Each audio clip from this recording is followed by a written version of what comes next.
सोन। तो आज हम आ गए हैं एक न्यू सब्जेक्ट को लेकर। तो बेसिकली आज हम स्टार्ट करने वाले हैं अपना न्यू सब्जेक्ट जिसका नाम है कॉन्स्टिट्यूशन ऑफ इंडिया। तो कॉन्स्टिट्यूशन ऑफ इंडिया की यूनिट फर्स्ट को हम कवर करेंगे। तो बेसिकली यूनिट फर्स्ट को हम 2 पार्ट्स में कवर करेंगे जिससे कि हमारा वीडियो लंबा ना बने। तो आज हम बात करेंगे अपने पहले पार्ट के COI के अंदर। तो बेसिकली इसमें हम कुछ टॉपिक्स कवर करेंगे। जो हम कवर करेंगे वो होगा हमारा इंट्रोडक्शन टू इंडियन कॉन्स्टिट्यूशन, कि हमारे संविधान का इंट्रो क्या है। और इंट्रोडक्शन ऑफ इंडियन कॉन्स्टिट्यूशन के अंदर हम उसकी मीनिंग को देखेंगे कि मीनिंग क्या होता है कॉन्स्टिट्यूशन वर्ड का, इंडियन कॉन्स्टिट्यूशन हमारा कैसा है, उसकी फीचर्स क्या क्या हैं, कहाँ कहाँ से हमने लेकर के उसे बनाया है। तो बेसिकली हम बात करेंगे उसके सोर्सेस की और बात करेंगे ऑब्जेक्टिव्स की। तो चलिए बिना देर किए अपने डिस्कशन को स्टार्ट करते हैं। तो हमारा फर्स्ट पार्ट है इंट्रोडक्शन ऑफ इंडियन कॉन्स्टिट्यूशन, जिसके अंदर हमारा पहला टॉपिक है मीनिंग ऑफ कॉन्स्टिट्यूशन। किसी भी न्यू चीज को पढ़ने से पहले फर्स्टली हमें ये पता होना चाहिए कि उसका मीनिंग क्या है। तो मेरे सब्जेक्ट का नाम है या आपके सब्जेक्ट का नाम है कॉन्स्टिट्यूशन ऑफ इंडिया। तो बेसिकली हमें ये देखना है कि इसमें जो वर्ड है कॉन्स्टिट्यूशन, इसका क्या मीनिंग है, ये क्या बताना चाहता है हमें। तो स्टार्ट करते हैं। तो कॉन्स्टिट्यूशन ऑफ इंडिया के अंदर सबसे पहला देख लेते हैं हम कॉन्स्टिट्यूशन के मीनिंग को, कॉन्स्टिट्यूशन का मीनिंग क्या होता है। तो सबसे पहले एक बहुत ही रियल लाइफ एग्जांपल लेते हैं इस वर्ड के मीनिंग को समझने के लिए। तो रियल लाइफ एग्जांपल ये है कि मान लीजिए हम सभी स्कूल से कॉलेज में पढ़े हैं। तो क्या आप अपने स्कूल या अपने कॉलेज में बिना किसी रूल रेगुलेशन के सर्वाइव कर सकते हो? The answer is no. क्यों? क्योंकि हम कहीं भी चले जाएं, अगर हम जॉब कर रहे हैं, हम अपने ऑफिस की बात करें या फिर हम अपने स्कूल की बात करें या हम अपने कॉलेज की बात करें, हर जगह के कुछ रूल्स और रेगुलेशंस होते हैं जो सभी को फॉलो करने होते हैं। कुछ रूल्स रेगुलेशंस आपके टीचर्स के लिए होते हैं जो उनको फॉलो करने होते हैं, कुछ आपके स्टूडेंट लेवल पे होते हैं जो बच्चों को फॉलो करने होते हैं। और उन रूल्स रेगुलेशंस को कहाँ लिखा जाता है? तो बेसिकली उन रूल्स रेगुलेशंस को लिखा जाता है एक रूल बुक के अंदर। तो हर कॉलेज, हर स्कूल की एक रूल बुक होती है जिसके अंदर उसके रूल्स लिखे होते हैं कि ये आपको करना है, ये आपको नहीं करना है, क्या चीजें आपको फॉलो करनी है, क्या चीजें फॉलो नहीं करनी है।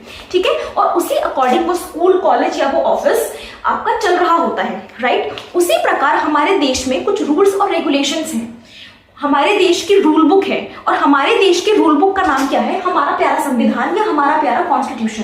तो बेसिकली हमारी कंट्री में कौन क्या कर सकता है, कौन क्या नहीं कर सकता, अगर कोई नया कानून बनेगा तो वो कानून सही है या वो कानून गलत है, या क्या है क्या नहीं है, ये सभी रूल बुक्स की बात कौन करता है? हमारा संविधान बात करता है। तो आप डायरेक्टली कह सकते हैं कि constitution is nothing but basically the rule book of our country. तो कॉन्स्टिट्यूशन क्या है? हमारी कंट्री की रूल बुक है कि हमारी कंट्री किसके अकॉर्डिंग काम करेगी। वो कौन है? वो हमारा संविधान है। संविधान के अकॉर्डिंग हमारी कंट्री चलती है, राइट। तो बेसिकली आप समझ पाए होंगे कि आइडिया क्या है हमारे कॉन्स्टिट्यूशन वर्ड के मीनिंग का। उसके बाद अगर एग्जांपल और लें तो मान लीजिए कोई नया कानून आया, हाल ही फिलहाल UGC आया था और हमने देखा कि सुप्रीम कोर्ट ने उस पर स्टे लगा दिया कि वो नहीं चलेगा। तो अगर हम ये कहते हैं कि कोई नया कानून आया है, वो कानून सही नहीं है, तो एक बहुत ही कॉमन लाइन होगी जो आपने सुनी होगी कि ये नया कानून जो गवर्नमेंट लेके आई है ये संविधान का उल्लंघन कर रहा है, इसलिए ये कानून गलत है। उसका मतलब क्या हुआ? इसका मतलब ये हुआ कि यदि कोई भी कानून आएगा तो वो किसके अंतर्गत होना चाहिए, वो किसके अकॉर्डिंग होना चाहिए? वो हमारे कॉन्स्टिट्यूशन के अकॉर्डिंग होना चाहिए। तो यहां से हम ये आइडिया ड्रॉ करते हैं कि हमारी पूरी कंट्री और हमारे आने वाले न्यू रूल्स रेगुलेशंस, हमारे लॉस, वो सब किसके अकॉर्डिंग होने चाहिए? वो हमारे कॉन्स्टिट्यूशन के अकॉर्डिंग होने चाहिए। यहां से एक टेक्निकल वर्ड आता है हमारा कि कॉन्स्टिट्यूशन क्या है। कॉन्स्टिट्यूशन हमारी कंट्री के लिए एक सुप्रीम लॉ है। क्या है? सुप्रीम लॉ, सुप्रीम या बोले तो हाईएस्ट लॉ। कि संविधान हमारी कंट्री के लिए क्या है? एक हाईएस्ट लॉ है। इससे ऊपर कोई लॉ या इससे ऊपर कोई कानून नहीं बन सकता। ऐसा मान लीजिए कि ये हमारी कंट्री का डायरेक्टर है, जो भी चीजें होंगी, जो भी लॉ आएंगे, जो भी लोग काम करेंगे, वो सब इसके अंतर्गत करेंगे। ठीक है। तो कॉन्स्टिट्यूशन क्या है? ये बहुत ही इंपॉर्टेंट लाइन एग्जाम में लिखने के लिए कि कॉन्स्टिट्यूशन हमारी कंट्री का एक सुप्रीम लॉ है या एक हाईएस्ट लॉ है जिसके अकॉर्डिंगली हमारी कंट्री गवर्न करती है या चलती है, इसके अलावा कुछ नहीं हो सकता। ठीक है। उसके बाद बात करें कि बेसिकली कॉन्स्टिट्यूशन हमें क्या क्या बताता है। तो कॉन्स्टिट्यूशन हमें क्या क्या बताता है? तो कॉन्स्टिट्यूशन हमें 3 चीजें बताता है। सबसे पहले बताता है गवर्नमेंट को उसकी पावर्स के बारे में। गवर्नमेंट को पावर्स, कि गवर्नमेंट के पास क्या क्या पावर्स है, वो क्या कर सकती है देश के लिए, वो क्या नहीं कर सकती। मोदी हमारे देश के लिए क्या कर सकता है, योगी हमारे देश के लिए क्या कर सकता है, क्या नहीं कर सकता। तो उनके पास जो पावर्स आती हैं, जो हमारी गवर्नमेंट के पास गवर्नमेंट को संविधान के अंदर दी गई है उन्हीं पावर्स के अकॉर्डिंग वो काम करते हैं, उससे अलग वो कुछ नहीं कर सकते। ठीक है, उसके बाद गवर्नमेंट का स्ट्रक्चर। अब ये थोड़ा कंफ्यूजिंग होगा कि गवर्नमेंट के स्ट्रक्चर से यहाँ पर क्या मतलब है। तो अभी बेसिक आपको समझाने के लिए एग्जांपल लेते हैं। हमारे यहाँ दो गवर्नमेंट है हमारे इंडिया के अंदर, एक हमारी स्टेट गवर्नमेंट है और एक हमारी सेंट्रल गवर्नमेंट है। ऐसा क्यों है? कहाँ लिखा है कि स्टेट गवर्नमेंट होगी ही होगी या सेंट्रल गवर्नमेंट होगी ही होगी? या कभी ऐसा हो सकता है कि स्टेट गवर्नमेंट ना हो, सिर्फ सेंट्रल गवर्नमेंट हो पूरे देश में? नहीं हो सकता। क्यों? क्योंकि वो स्ट्रक्चर कि एक गवर्नमेंट सेंटर पे है सबसे बड़ी और उससे नीचे हर स्टेट की अपनी गवर्नमेंट है, तो वो पूरा स्ट्रक्चर कहाँ है? वो पूरा स्ट्रक्चर लिखा गया है हमारे कॉन्स्टिट्यूशन के अंदर। तो गवर्नमेंट की पावर्स किसके अंदर है? संविधान के अंदर है। गवर्नमेंट का स्ट्रक्चर किसके अंदर है? संविधान के अंदर है। उसके बाद सिटीजन्स के राइट, लोगों के पास क्या अधिकार है, हमारे देश के आम नागरिक आप और हम क्या कर सकते हैं और क्या नहीं कर सकते। आपने बहुत ही कॉमन सुना होगा और हम पढ़ेंगे भी अपनी अगली वीडियो में फंडामेंटल राइट्स के बारे में। तो वो सब किसके अंदर लिखे गए हैं? कॉन्स्टिट्यूशन ऑफ इंडिया के अंदर लिखे गए हैं। तो बेसिकली कॉन्स्टिट्यूशन क्या है? तो कॉन्स्टिट्यूशन एक सुप्रीम लॉ है, हमारा हाईएस्ट लॉ है, जिसके अंदर गवर्नमेंट की पावर्स, गवर्नमेंट का स्ट्रक्चर और सिटीजन्स के राइट आते हैं। तो चलिए फटाफट रिकैप करते हैं। तो बेसिकली कॉन्स्टिट्यूशन का मीनिंग क्या होता है? उसका मीनिंग होता है हर कंट्री की एक रूल बुक है, कंट्री उसी के अकॉर्डिंग गवर्न करती है, पहला पॉइंट। दूसरे पॉइंट, कॉन्स्टिट्यूशन हमारा हाईएस्ट लॉ होता है, सुप्रीम लॉ होता है, कोई भी नया कानून आएगा इसके अकॉर्डिंगली आएगा।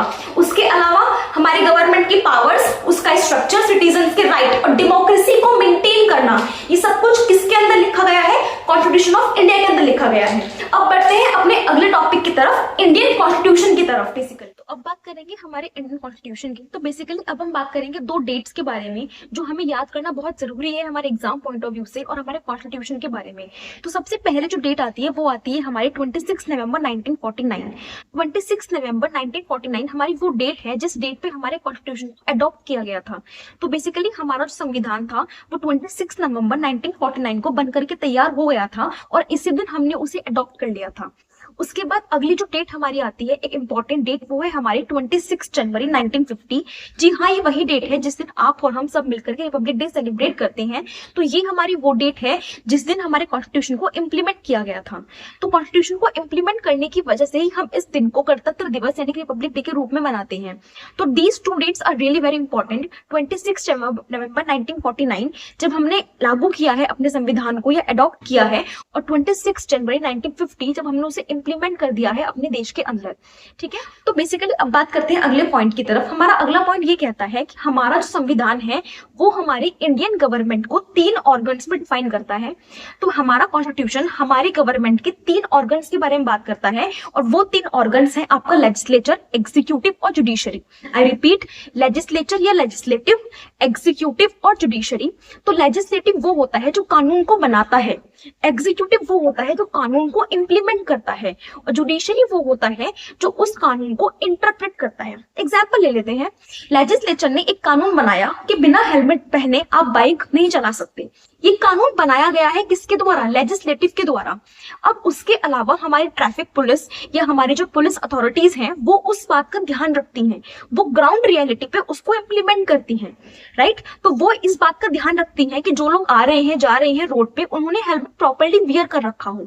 तो जो ग्राउंड रियलिटी पे उस कानून को इम्प्लीमेंट कर रहा है वो कौन है? हमारे एग्जीक्यूटिव है।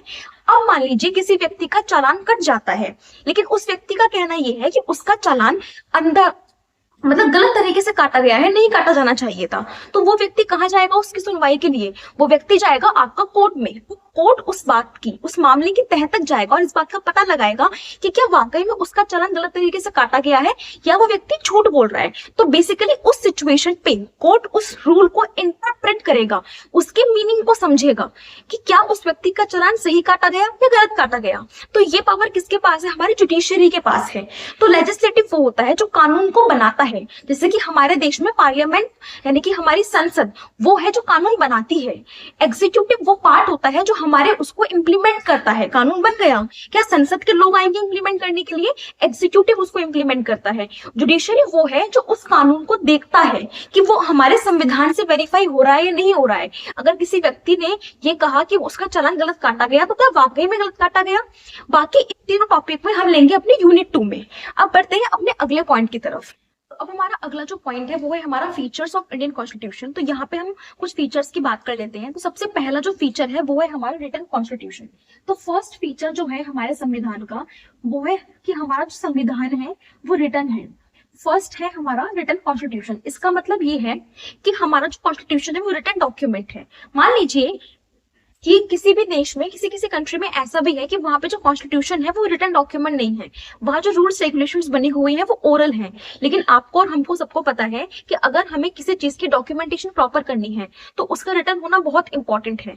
तो हमारा कॉन्स्टिट्यूशन ऐसा नहीं है कि ओरली है कि किसी ने बोल दिया कि भाई फलाने को ये अधिकार है तो उसे वो अधिकार मिल गया। नहीं, अगर फलाने को कोई अधिकार है तो it should be in a written format. तो हमारा जो कॉन्स्टिट्यूशन है वो रिटन फॉर्मेट में है, रिटन कॉन्स्टिट्यूशन है, और ये इसका सबसे पहला और इंपॉर्टेंट फीचर है। जो हमारे संविधान का सेकंड फीचर है वो है आपका लेंथीएस्ट कॉन्स्टिट्यूशन। इसका मतलब ये है कि हमारा जो कॉन्स्टिट्यूशन है वो सबसे लंबा कॉन्स्टिट्यूशन है। सभी देशों की बात अगर हम करें तो हमारा इंडिया का संविधान सबसे लंबा है, यानी कि एक ऐसा रिटन डॉक्यूमेंट जो सभी कंट्रीज में सबसे लंबा डॉक्यूमेंट है। तो फर्स्ट क्या हुआ रिटन, सेकंड क्या हुआ लेंथीएस्ट, और थर्ड और इंपॉर्टेंट फीचर आता है आपका फेडरल सिस्टम। हमारा जो संविधान है वो किसको फॉलो करता है, वो फॉलो करता है बेसिकली फेडरल सिस्टम को। अब रिटन है, लिखा हुआ है सब कुछ उसमें, ठीक है, कुछ भी ओरल नहीं है, सबसे बड़ा है। ये तो इंपॉर्टेंट बातें थी और आसान बातें थी। फेडरल का मतलब क्या है, क्योंकि फेडरल एक टेक्निकल टर्म हो जाती है। तो फेडरल का मतलब ये है कि हमारे संविधान ने हमें दो तरह की गवर्नमेंट दे रखी है। एक है हमारी सेंट्रल लेवल की गवर्नमेंट और एक है हमारी स्टेट लेवल की गवर्नमेंट, राइट। एक हमारा मोदी है और अगर यूपी की बात करें तो एक हमारा योगी है। तो सेंट्रल गवर्नमेंट और स्टेट गवर्नमेंट, टू टाइप की गवर्नमेंट दे रखी है हमारे इंडियन कॉन्स्टिट्यूशन ने हम लोगों को, और ये दे रखी है, इसी को क्या बोलते हैं हम, फेडरल सिस्टम। फेडरल सिस्टम का मतलब ये होता है कि बेसिकली टू टाइप की गवर्नमेंट फॉलो करती है हमारी संविधान, और इनके बीच में जो पावर्स हैं उनको डिवाइड किया गया है।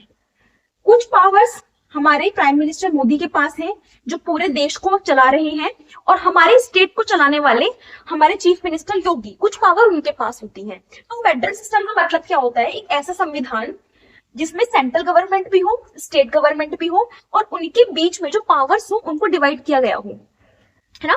तो फेडरल का मतलब सेंट्रल गवर्नमेंट, स्टेट गवर्नमेंट, और उनके बीच के पावर्स को क्या किया गया है, डिवाइड किया गया है।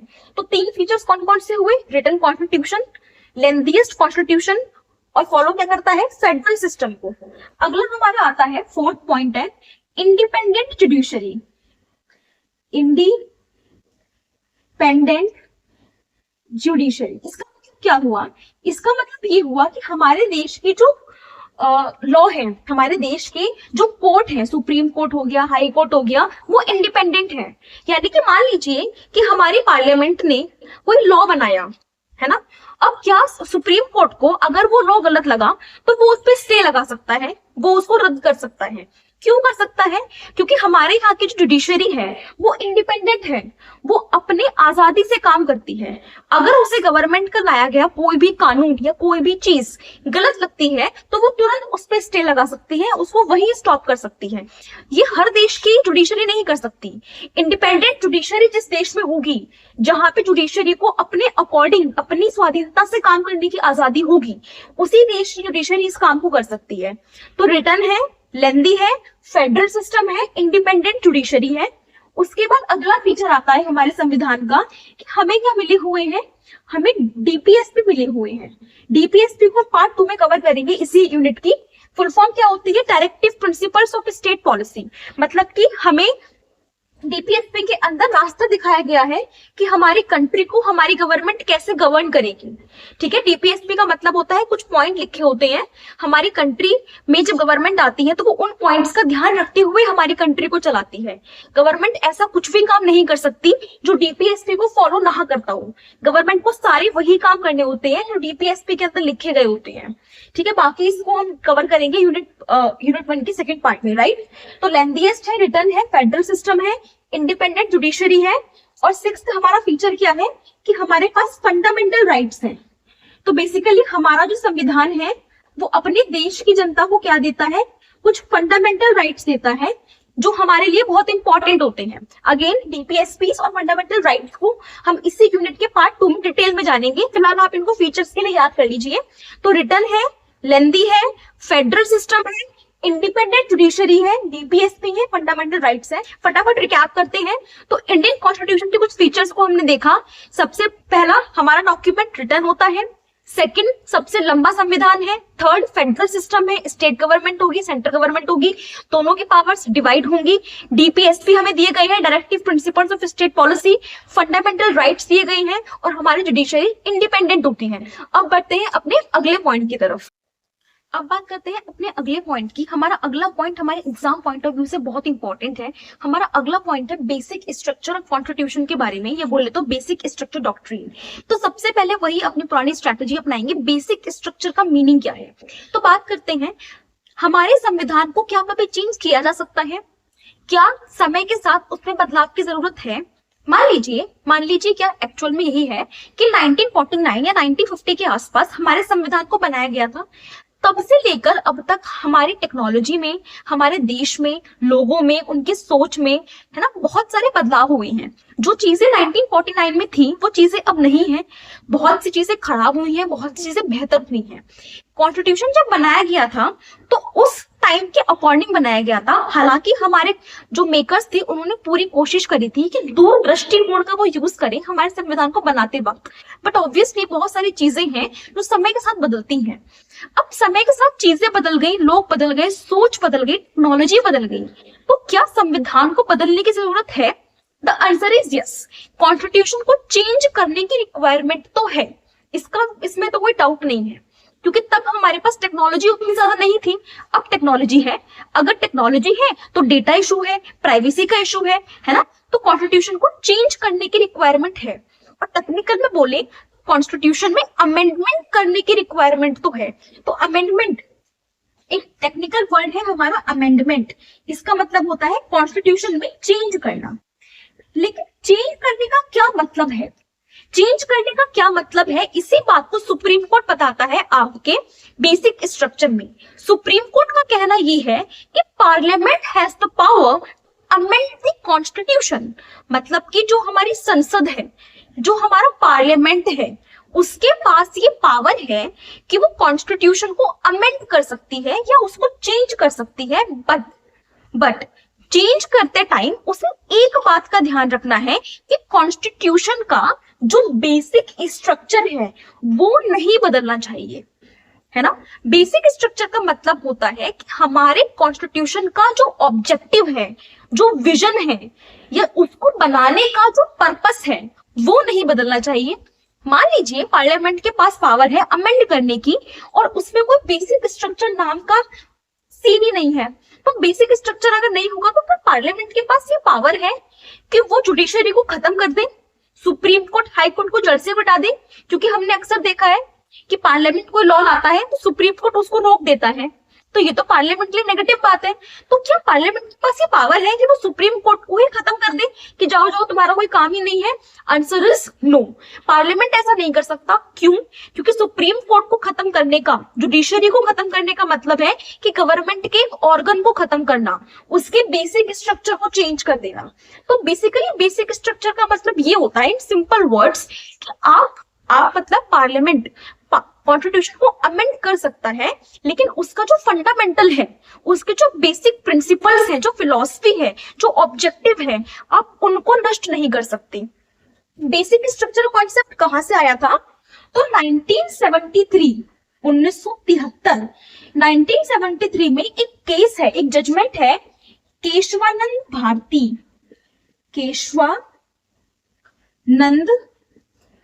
Bharti versus state of Kerala,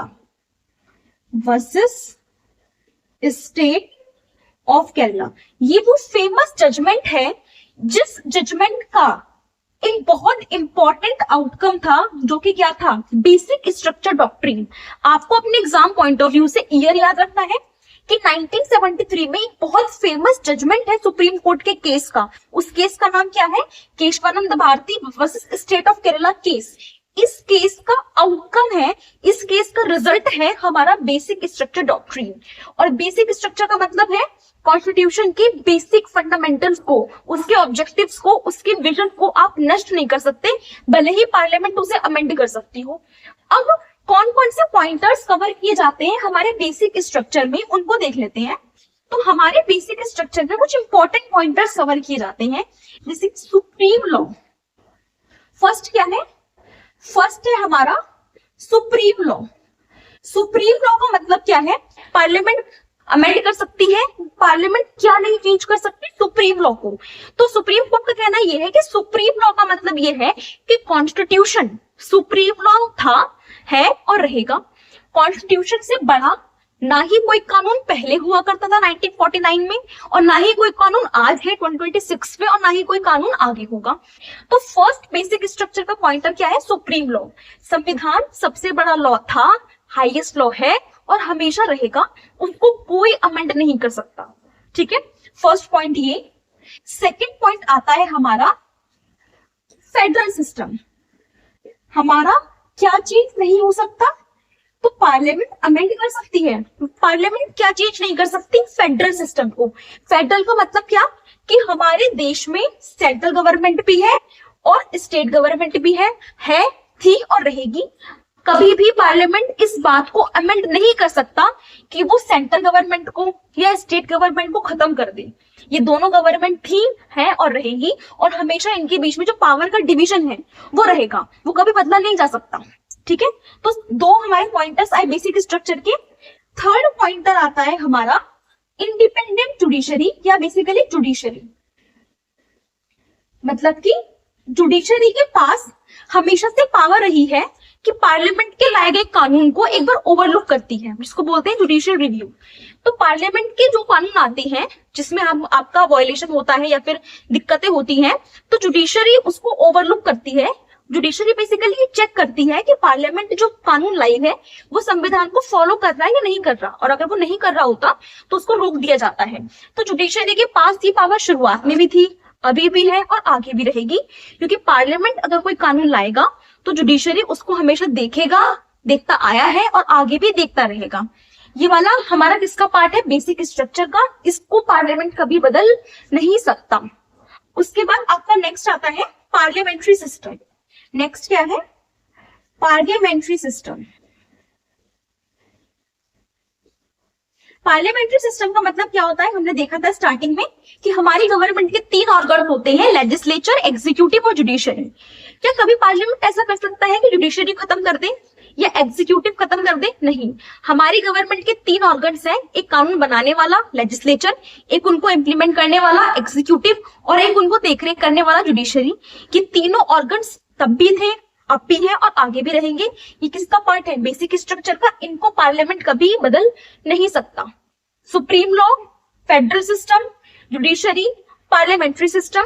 अगला आता है आपका, यहाँ पे लिखते हैं रूल ऑफ लॉ।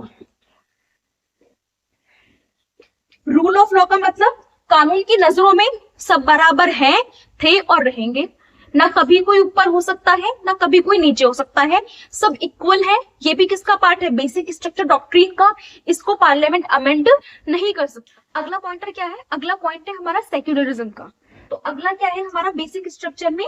आपका सेक्युलरिज्म। सेक्युलरिज्म का मतलब हमने डिस्कस कर लिया था कि सभी रिलीजन्स को इक्वल देखना। गवर्नमेंट कभी भी एक रिलीजन को सपोर्ट नहीं कर सकती आगे बढ़ाने के लिए, या बाकी रिलीजन्स को रोक नहीं सकती। तो सेक्युलरिज्म टर्म जब जब आएगा संविधान के अंदर, आप याद रखेंगे कि सेक्युलरिज्म का मतलब होता है रिलीजन्स। सभी रिलीजन्स हमारे इक्वल है देश में, क्योंकि हमारा इंडिया सेक्युलर कंट्री है। उसके बाद अगला पार्ट है बेसिक स्ट्रक्चर का डेमोक्रेसी। डेमोक्रेसी का मतलब क्या होता है? कि हमेशा हमारी गवर्नमेंट लोगों के द्वारा चुनी जाएगी। ऐसा कभी नहीं हो सकता कि आप ऐसा कुछ रूल ले आओ कि भाई लोग वोट नहीं करेंगे, जो गवर्नमेंट बन गई वो बनी रहे। ऐसा कभी नहीं हो सकता। ठीक है, उसके बाद जो हमारा अगला है, यहाँ पे लिख देती हूं मैं, अगला है हमारा इंडिपेंडेंस ऑफ जुडिशरी। इंडिपेंडेंस किसकी? इंडिपेंडेंस हमारी जुडिशरी की। हमारी जो जुडिशरी है वो बेसिकली आजाद है। हमारी जुडिशरी आजाद है। आजाद का मतलब क्या है? कि वो जस्ट आपका स्टेटमेंट देती है। अगर किसी ने गलत किया है तो वो व्यक्ति किसी भी पोस्ट पे हो, चाहे प्रेसिडेंट ही क्यों ना हो देश का, उसको भी सजा मिल सकती है। तो ये कुछ पॉइंटर्स हैं हमारे बेसिक स्ट्रक्चर के, जो सुप्रीम कोर्ट ने 1973 Kesavananda Bharati versus state of Kerala case में दिए थे। रिमाइंड करते हैं, सबसे पहला क्या है, हमारा सुप्रीम लॉ। कॉन्स्टिट्यूशन हमारा सुप्रीम लॉ है, आप उसको बदल नहीं सकते, वो हाईएस्ट लॉ था, है और रहेगा। अगला है हमारा फेडरल सिस्टम, या बोले तो फेडरलिज्म। इसका मतलब क्या होता है, इसका मतलब ये होता है कि हमारे देश में शुरुआत से एक स्टेट गवर्नमेंट होती है, एक सेंट्रल गवर्नमेंट होती है, उनके बीच की पावर्स डिवाइड होती हैं। वो हमेशा से था, वो हमेशा से रहेगा। उसका अगला है हमारा जुडिशरी, यानी कि जुडिशियल रिव्यू। हमारी सुप्रीम कोर्ट और हमारी हाई कोर्ट को ये पावर होती है कि पार्लियामेंट के लाए गए कानूनों को देखें कि वो कानून ठीक है या नहीं है, संविधान को फॉलो कर रहे हैं नहीं कर रहे हैं, क्या उनमें है क्या उनमें नहीं है, क्या सही है और क्या गलत है। तो जुडिशियल रिव्यू भी किसका पार्ट है, बेसिक स्ट्रक्चर डॉक्ट्रिन का पार्ट है। उसके बाद हमारा आता है पार्लियामेंट्री सिस्टम, यानी कि हमेशा से हमारे देश में लेजिस्लेचर, एग्जीक्यूटिव और आपका जुडिशरी रहा है और रहेगा। और इस सिस्टम को आप ये भी बोल सकते हो कि ये बेसिकली क्या है, यहाँ पे बेसिकली हमारा सेपरेशन ऑफ पावर्स है। तो सेपरेशन ऑफ पावर आएगी, ज्यादा बेटर टर्म रहेगी इसके लिए, तो हम चेंज कर सकते हैं इसको सेपरेशन ऑफ पावर्स में। सेपरेशन ऑफ पावर्स का मतलब कानून बनाने की पावर किसके पास है, लेजिस्लेचर के पास है, उसको इंप्लीमेंट करने की पावर है एग्जीक्यूटिव के पास, और उसके बाद उसको देखने की पावर किसके पास है, जुडिशरी के पास। फिर अगला हमारा क्या है, जुडिशरी की इंडिपेंडेंस, वो आजाद होकर काम करती है। सभी रिलीजन्स को सपोर्ट करना सेक्युलरिज्म है। लोग अपने नेता को चुनते हैं, वो डेमोक्रेसी होता है। और उसके अलावा हमारा रूल ऑफ लॉ, कि सभी लोग कानून के लिए बराबर होते हैं। अब बढ़ते हैं अपने अगले पॉइंट की तरफ। तो अब बात करते हैं अपने अगले पॉइंट की तरफ। हमारा अगला पॉइंट आता है बेसिकली प्रीएम्बल के बारे में। हमारे इंडियन कॉन्स्टिट्यूशन में प्रीएम्बल है, तो पहले हम प्रीएम्बल का मीनिंग समझ लेते हैं। एक रियल लाइफ एग्जांपल से स्टार्ट करते हैं। जब भी आप कोई बुक को ओपन करते हो तो सबसे पहले उस बुक में प्रीफेस लिखा होता है। उस प्रीफेस का मीनिंग क्या होता है, उस प्रीफेस का मीनिंग ये होता है कि ये बुक किस बारे में है ये आपको बताया जाएगा, ऑथर उस बुक से आपको क्या समझाना चाहता है ये आपको बताया जाएगा, कौन कौन से की पॉइंटर्स उस बुक में इंक्लूड किए गए हैं ये आपको बताया जाएगा। तो प्रीफेस क्या है, आप ऐसा बोल सकते हो कि प्रीफेस आपके बुक का एक शॉर्ट इमेज है कि उस बुक में आपको क्या क्या बताया जाने वाला है, राइट। उसी प्रकार हम बात करते हैं, हमारा घर बनना है या कोई बिल्डिंग बननी है, उस बिल्डिंग का ब्लूप्रिंट बन के तैयार होता है। तो ब्लूप्रिंट का मतलब क्या होता है, उस ब्लूप्रिंट को देख के हम उस बिल्डिंग के बारे में बेसिक जानकारी प्राप्त करते हैं कि अच्छा इस बिल्डिंग में ये वाला रूम यहाँ पर होगा, ऑफिस यहाँ पे होगा, ड्राइंग रूम यहाँ पे होगा, है ना। तो ब्लूप्रिंट क्या है, उस बेसिक बिल्डिंग की हमें जानकारी प्राप्त की जा रही है। उसी प्रकार हमारे मूवी में एक ट्रेलर होता है, एक ओपनिंग सीन होता है। क्या ट्रेलर से पूरी मूवी समझ में आ जाती है, नहीं, ट्रेलर से पूरी मूवी समझ में नहीं आती है। वो मूवी के बारे में है, बेसिक आइडिया क्या है उस मूवी का, थीम क्या है उस मूवी की, ये यहाँ पे समझ में आ जाता है। उसी प्रकार हमारे संविधान में सबसे स्टार्टिंग में क्या होती है, प्रीएम्बल होती है।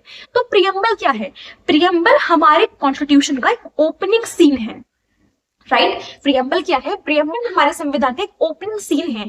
प्रीएम्बल से हमें पूरा कॉन्स्टिट्यूशन समझ में नहीं आता है, बट कॉन्स्टिट्यूशन में क्या क्या पॉइंटर्स को ध्यान में रखा जाएगा, क्या क्या पॉइंटर्स उसमें इंक्लूड किए जाएंगे, क्या क्या रूल्स उसमें इंक्लूड किए जाएंगे जिससे उन पॉइंटर्स को ध्यान में रखा जा सके, इस चीज के लिए प्रीएम्बल लगाई गई है। तो प्रीएम्बल क्या है, जैसे कि में प्रीफेस है, जैसे एक बिल्डिंग का ब्लूप्रिंट है, जैसे एक मूवी का ट्रेलर या ओपनिंग सीन है, वैसे ही हमारे प्रीएम्बल हमारे संविधान का प्रीफेस है, हमारे संविधान का ओपनिंग है, सीन है, राइट। तो प्रीएम्बल क्या है, प्रीएम्बल बेसिकली एक इंट्रोडक्टरी पार्ट है हमारे कॉन्स्टिट्यूशन के लिए, जिसमें हमको ये समझाया जाता है कि आपकी कॉन्स्टिट्यूशन किस बारे में होगा, कॉन्स्टिट्यूशन बनाने वाले लोगों ने किन पॉइंटर्स का ध्यान रखा जब उसको बनाया गया। ये सारे पॉइंट्स किसके अंदर है, ये सारे पॉइंट्स हमारे प्रीएम्बल के अंदर है, ठीक है। 26 नवंबर 1949, जी हाँ, ये वही डेट है जब संविधान को अडॉप्ट किया गया। और जिस वक्त संविधान को अडॉप्ट किया गया उसी वक्त आपकी प्रीएम्बल को भी अडॉप्ट कर लिया गया। जब मेरी बुक बनी तभी उसका प्रीफेस बना, राइट। इसी प्रकार जब मेरा संविधान बना तभी उसका प्रीएम्बल बन गया। तो 26 नवंबर 1949 को संविधान को अडॉप्ट किया गया था उसकी प्रीएम्बल के साथ। हमारे प्रीएम्बल में कुछ की पॉइंटर्स आते हैं, sovereign, socialist, secular, democratic, Republic. I repeat, sovereign, socialist, secular, democratic और रिपब्लिक, ये कुछ की पॉइंटर्स हैं हमारी प्रीएम्बल के। अब एक एक करके इन सभी कीवर्ड के मीनिंग को डिस्कस कर लेते हैं। तो सबसे पहला जो वर्ड आता है वो आता है हमारा सोवरेन। सोवरेन का मतलब क्या है, एग्जाम्पल लेते हैं। सोवरेन का मतलब अगर मैं सिंपल लाइन में बोलूं कि हमारी कंट्री पर कोई दूसरी कंट्री आकर के अपना रौब नहीं जमा सकती, मतलब हमारी कंट्री पर कोई दूसरी कंट्री आकर के रूल नहीं कर सकती। एग्जाम्पल, जब मेरा इंडिया, हमारा इंडिया सोवरेन नहीं हुआ करता था, तब हमारे ब्रिटिश रूल आया और हमारी कंट्री को उसने अपने अकॉर्डिंग बना लिया। क्या अब ये बात मुमकिन है? बिल्कुल नहीं, अब ऐसा नहीं हो सकता। क्यों? क्योंकि अब हम इंडियंस, इंडिया क्या हो चुका है, सोवरेन हो चुका है। तो सोवरेन का मतलब ये होता है कि कोई दूसरी कंट्री आकर के आपकी कंट्री के रूल्स को या आपकी कंट्री को इम्पैक्ट नहीं कर सकती, आपकी कंट्री को कंट्रोल नहीं कर सकती। हमारा इंडिया सोवरेन है और इसका सबसे अच्छा एग्जाम्पल है ब्रिटिश रूल। जब हमारा इंडिया सोवरेन नहीं था तो ब्रिटिश आए, उन्होंने हमारी कंट्री को बर्बाद किया और वो चले गए। बट अब ऐसा नहीं हो सकता, because we are the sovereign country. हम सोवरेन कंट्री में रहते हैं, तो कोई हमारी कंट्री इंडिपेंडेंट है बाकी दूसरी कंट्रीज से, ठीक है। कोई दूसरी कंट्री हम पे रूल नहीं कर सकती, ये सोवरेन नेचर होता है। उसके बाद नेक्स्ट टर्म आती है हमारी सोशलिस्ट। सोशलिस्ट को समझते हैं एक एग्जाम्पल के साथ। क्या ऐसा हो सकता है कि अमीर और अमीर होता रहे और गरीब को पे कोई ध्यान ना दे? नहीं हो सकता, हमारे इंडिया में नहीं हो सकता। क्यों? क्योंकि हमारा इंडिया सोशलिस्ट कंट्री है। अब आप कहेंगे रियल लाइफ में तो ये हो रहा है, तो रियल लाइफ की बात नहीं कर रहे हैं, ऑन थ्योरी जो संविधान में लिखा गया है, जो रूल्स है उनकी बात कर रहे हैं। ऑन ग्राउंड रियलिटी तो काफी डिफरेंट ही होती है। तो बात करते हैं हम अपने कॉन्स्टिट्यूशन की। तो हमारा कॉन्स्टिट्यूशन ये कहता है कि हम सोशलिस्ट लोग हैं, सोशलिस्ट देश बनाएंगे, मतलब एक ऐसा देश बनाएंगे जहां पे गरीबों को पे भी ध्यान दिया जाए।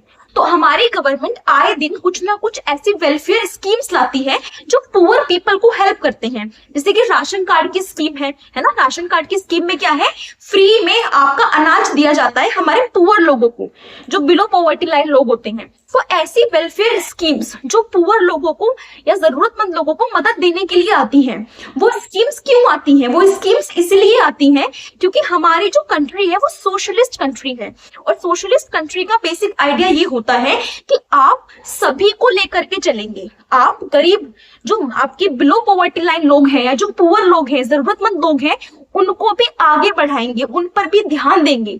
ये क्या नेचर है? ये हमारा सोशलिस्टिक नेचर है। तो सोवरेन, हमारी कंट्री बाकी कंट्री से आजाद है, कोई दूसरी कंट्री आकर के हम पे रूल नहीं कर सकती। सोशलिस्ट कि पुअर और आपके नीडी पर्सन्स को आप हेल्प प्रोवाइड कराएंगे, वेलफेयर स्कीम्स लेके आएंगे उनके अपब्रिंगिंग के लिए।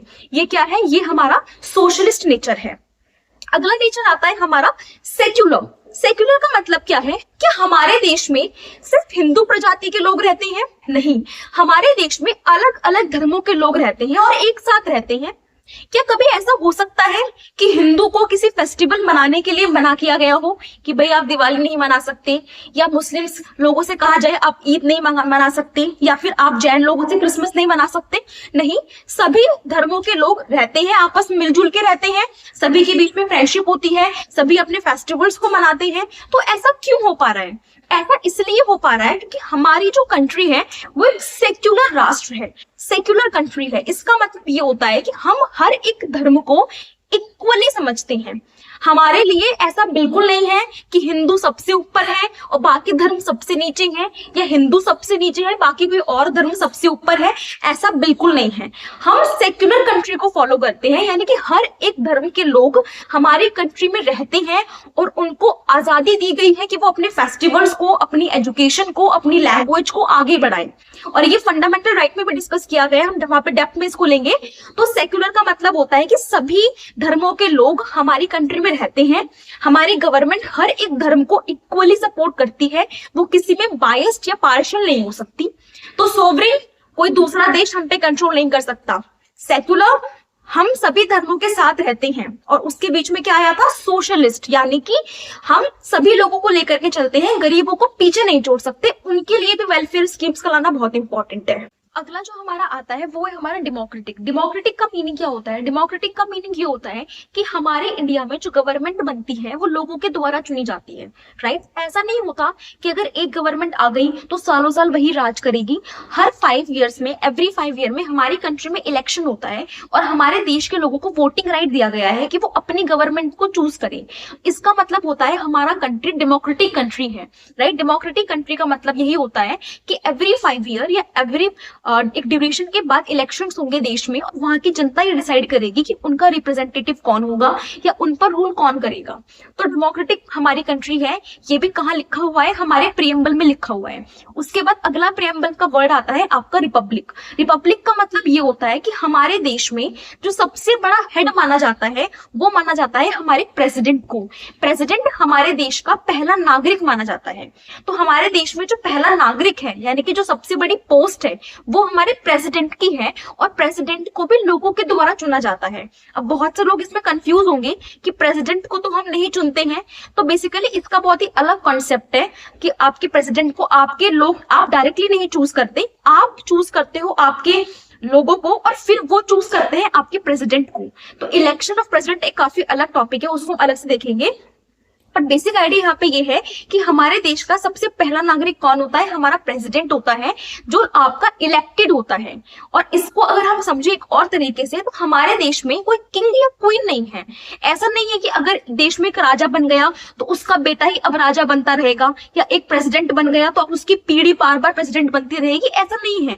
प्रेसिडेंट को भी इलेक्ट किया जाता है और अगर इलेक्शन का रिजल्ट अलग हो तो प्रेसिडेंट भी चेंज हो जाते हैं। तो डेमोक्रेटिक का मतलब क्या होता है कि गवर्नमेंट को इलेक्ट किया जाता है। रिपब्लिक का मतलब होता है कि प्रेसिडेंट को इलेक्ट किया जाता है।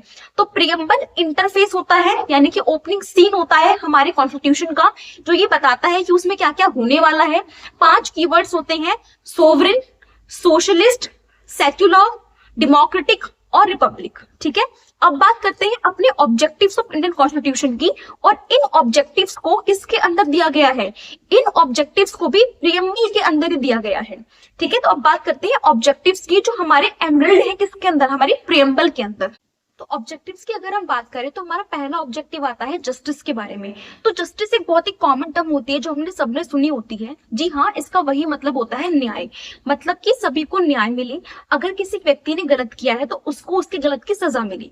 मान लीजिए कोई बहुत ही बड़ी पोस्ट का व्यक्ति है जिसने एक छोटे से व्यक्ति आम आदमी के साथ कुछ गलत कर दिया, तो न्याय क्या कहता है? न्याय ये कहता है कि कोई व्यक्ति कितनी बड़ी पोस्ट का क्यों ना हो, अगर उसने गलती की है तो उसको पनिश किया जाना चाहिए। तो वो हमारी जस्टिस होना चाहिए हमारे देश में। और ये बात कौन इंश्योर करता है? हमारा प्रियम्बल इंश्योर करता है जस्टिस को। उसके बाद आता है लिबर्टी। लिबर्टी का मतलब होता है एक तरीके की फ्रीडम, कि आपको सोचने की, बोलने की, खाने की, पीने की, आने जाने की, अपना कौन सा धर्म रखना है उस बात की परमिशन होनी चाहिए, यानी कि फ्रीडम होनी चाहिए। तो लिबर्टी जो है वो आपके इंश्योर करता है कि आपको सोचने की लिबर्टी हो, आपको बोलने की लिबर्टी हो, है ना, आप किस रिलीजन को फॉलो करना चाहते हैं आपको उस बात की लिबर्टी हो। तो लिबर्टी का मतलब हो गया फ्रीडम, आपको अपने जीने का अधिकार है आजादी से। उसके बाद आता है इक्वालिटी। तो इक्वालिटी का मतलब होता है कि सभी लोग बराबर हैं। सभी लोग क्या है? बराबर है। कैसे बराबर है? अगर एक बहुत बड़ी पोस्ट का व्यक्ति है, बहुत अमीर आदमी है, और एक छोटा आदमी है, मिडिल क्लास आदमी है, गरीब आदमी है, या फिर आपका एक नॉर्मल इंसान है, सभी लोग कानून की नजर में बराबर हैं। तो इक्वालिटी इंश्योर करता है कौन? हमारा प्रियम्बल, हमारा संविधान। तो जस्टिस हो गया, लिबर्टी हो गया, इक्वालिटी हो गया। लास्ट में आता है फ्रेटर्निटी। फ्रेटर्निटी का मतलब होता है ब्रदरहुड, यानी कि एकता। हमारे देश में अलग अलग धर्मों के लोग भाईचारे से रहें। एक कोड है ना, हिंदू, मुस्लिम, सिख, ईसाई आपस में सब भाई भाई। तो ये कोड किसको फॉलो करता है? ये कोड फॉलो करता है आपके फ्रेटर्निटी को, कि अलग अलग धर्मों के लोग हमारे स्कूल में पढ़ते हैं। क्या कभी ऐसा होता है कि एक धर्म के व्यक्ति को ज्यादा इंपॉर्टेंस दी जा रही हो क्योंकि वो पर्टिकुलर इस धर्म का है, उसी स्कूल में दूसरे धर्म के व्यक्ति का डिस्क्रिमिनेशन किया जा रहा हो? ऐसा नॉर्मली नहीं होता, और अगर ऐसा हो रहा है तो वो गलत हो रहा है, वो पनिशेबल ऑफेंस है। तो बेसिकली हमारा कानून हमें जस्टिस, हमें लिबर्टी, इक्वालिटी और फ्रेटर्निटी प्रोवाइड करता है, हमारा प्रियम्बल। अब बढ़ते हैं अपने अगले टॉपिक की तरफ, करते हैं हमारे history of making Indian constitution की। तो बेसिकली यहाँ पे हम डिस्कस करेंगे कि किन किन स्टेप्स में हमारे संविधान को बनाया गया। तो हमें बहुत ही बेसिक जानकारी प्राप्त करनी है, बहुत डेप्थ में नहीं जाना है, सिर्फ मैंने यहाँ पे टाइमलाइन बना दी है। तो इस टाइमलाइन को अगर आप एग्जाम में बना के आएंगे तो ये बहुत अच्छा इंपैक्ट पड़ेगा आपके आंसर पे, राइट। तो सबसे पहले क्या लिखा हुआ है, सबसे पहले लिखा हुआ है डिमांड ऑफ कॉन्स्टिट्यूशन। तो बेसिकली जब हमारे गवर्नमेंट यानी कि हमारे इंडिया पे ब्रिटिश रूल गवर्न कर रहा था, तो हमारे इंडियन लीडर्स को जो हमारे फ्रीडम में इन्वॉल्व थे, उनको ऐसा फील हुआ कि हमारे देश का अपना एक संविधान होना चाहिए जो हमारी कंट्री को हमारे रूल्स के अकॉर्डिंग क्या करे, गवर्न करे। तो वहां पे क्या हुई, वहां पे जनरेट हुई आपकी डिमांड ऑफ कॉन्स्टिट्यूशन, ठीक है। तो हमारे फ्रीडम फाइटर्स को, हमारे लीडर्स को ऐसा फील हुआ कि इंडिया का अपना संविधान होना चाहिए, तो वहां पे डिमांड आई अपने खुद के संविधान की। तो फर्स्ट स्टेप क्या है, फर्स्ट स्टेप है डिमांड ऑफ कॉन्स्टिट्यूशन का। उसके बाद आता है cabinet mission plan. This is very important, this cabinet mission plan is very very important. Cabinet mission plan का मतलब क्या है कि ब्रिटिश गवर्नमेंट ने एक कैबिनेट मिशन को भेजा, और उस कैबिनेट मिशन को कब भेजा गया, 1946 में। और इस कैबिनेट मिशन ने क्या बोला, इस कैबिनेट मिशन ने ये बोला कि संविधान चाहिए, संविधान बनाना है, वो बात तो ठीक है, बट उस संविधान को बनाने के लिए एक कमेटी होनी चाहिए, कॉन्स्टिट्यूशन असेंबली होनी चाहिए जो उस संविधान को बनाएगी। तो कैबिनेट मिशन प्लान जो कि 1946 में आया, और जिसका कहना ये था कि कमेटी हो, कुछ लोगों की टीम हो जो मिलकर के कॉन्स्टिट्यूशन को बनाई। तो इसके कहने पे उसके बाद तुरंत क्या बनी, हमारी फॉर्मेशन ऑफ कॉन्स्टिट्यूएंट असेंबली। क्योंकि कैबिनेट मिशन ने 1946 में क्या बोला कि कॉन्स्टिट्यूशन बनाने के लिए टीम की रिक्वायरमेंट है, इसलिए इसके बात को मानते हुए हमने क्या बनाई, हमने टीम बनाई, और उस टीम का नाम क्या है, कॉन्स्टिट्यूएंट असेंबली, जो कि 1946 में बनाई गई। और इस कॉन्स्टिट्यूएंट असेंबली का काम क्या था, कॉन्स्टिट्यूशन को बनाना। तो कॉन्स्टिट्यूएंट असेंबली टीम है लोगों की जो क्या बना रही है, संविधान को बनाएगी। और इस टीम को कब बनाया गया, इस टीम को बनाया गया 1946 के अंदर। उसके बाद क्या हुआ, उसके बाद हमारी कॉन्स्टिट्यूएंट असेंबली की पहली मीटिंग हुई, first meeting of constituent assembly. तो 9 December 1946, this dates are very relevant, तो इन डेट्स को आप याद रखेंगे कि 1946 में कैबिनेट मिशन प्लान आया था, फिर 1946 में ही मेरी कॉन्स्टिट्यूएंट असेंबली बनी थी, और उसके बाद 9 दिसंबर 1946 यानी कि 9 दिसंबर 1946 में हमारी फर्स्ट मीटिंग हुई इसकी कॉन्स्टिट्यूएंट असेंबली की। कॉन्स्टिट्यूएंट असेंबली की जो फर्स्ट मीटिंग हुई थी उसमें आपको दो इंपॉर्टेंट नाम याद रखने हैं। जो इस फर्स्ट मीटिंग के पहले टेम्पररी चेयरमैन थे वो कौन थे, डॉक्टर सच्चिदानंद सिन्हा।